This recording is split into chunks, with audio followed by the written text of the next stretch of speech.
Okay. Repairs getting done on the IS250.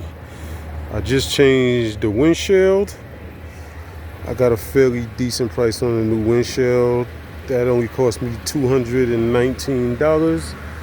So I got the windshield done.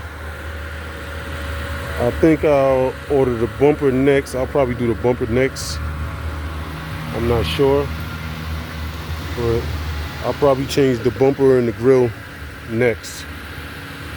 Still waiting on the IS250 Mercedes. It's still at DC Motor Works. It's been there about 3 months now.